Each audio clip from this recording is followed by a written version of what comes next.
Hawkeye directors Bert and Bertie spoke exclusively with HL about that pivotal scene between Clint and Kate that mirrored what happened with Natasha on Vormir, Florence Pugh's grand entrance, and more.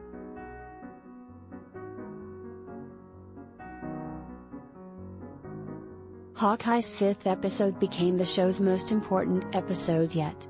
Clint opens up about Natasha to Kate for the first time, and Yelena Bolova comes onto the scene. In the midst of Clint and Kate's fight with Yelena and Maya, Kate is thrown over the top of a building. The moment when Clint saves Kate eerily mirrors what happened between Clint and Natasha on Vormir just before Natasha fell to her death in Avengers: Endgame.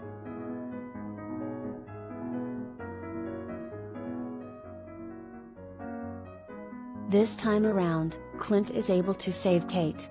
For any Marvel fan, the scene is a total gut punch as you witness Clint realize that he's back in the same position as he was on Vormir. HollywoodLife got exclusive inside scoop from directors Bert and Bertie, who directed episodes 3 through 5.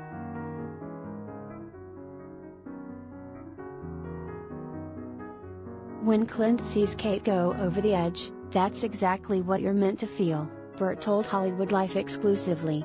We actually went back and looked at that scene to make sure that some of the shots kind of echoed what you went through at the time of Natasha's death. It's a relief to hear that that comes across, and then you understand why Clint makes that decision he does to cut her loose.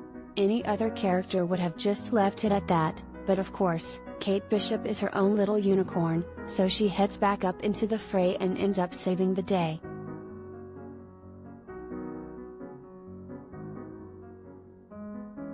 Bertie added, "We literally replicated the size of the shot. We had to have a wide of Kate so you get a sense of what's happening.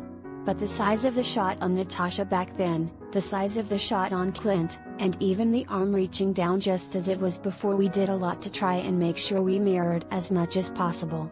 Jeremy Renner really went there again.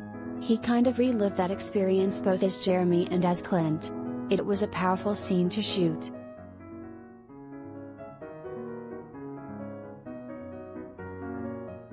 Kate doesn't listen to Clint after he saves her, and she returns to the roof. This brings her face to face to an unmasked Yelena. Earlier in the episode, Clint tells Kate that the best shot he never took was the one aimed at Natasha. Kate has her arrow aimed at Yelena, but she doesn't take the shot after Yelena shakes her head.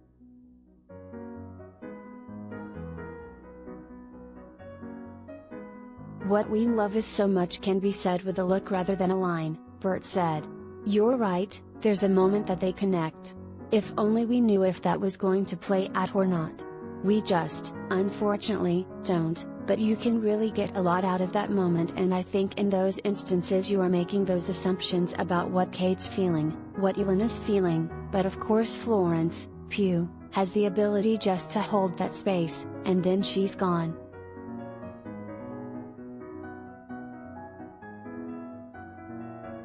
Bertie brought up these key points about Yelena. Also, does she know Kate as a character? How much does she know about Kate? Kate has not killed a person, so, like, she's going, "I'm a hardcore lethal weapon. I can see you and you're not. You're talented but you're not like me."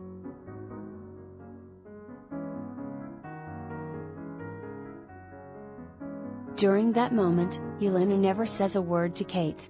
We went through many iterations of that. I feel like there was some dialogue. I feel like that scene was longer, and then we realized, Bert revealed. Bertie and I are fans of just what do you really need? What is the essential part of a scene? And as I said, sometimes something can be done in a look and with someone like Florence that is achievable.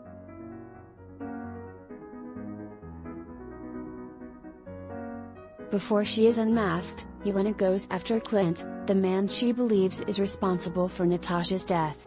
Fans have been wondering if Clint is even aware that Natasha has a sister. You're going to find out more about that for sure, and he doesn't get a good look at her on the roof, Bertie told HollywoodLife. But he does get a good look at her fighting style, so while they're fighting there's a certain way that a Black Widow moves, and obviously the Widow bites as well. You see at the end when he's talking, you see that he's understood that this person is a Black Widow. New episodes of Hawkeye drop Wednesdays on Disney+.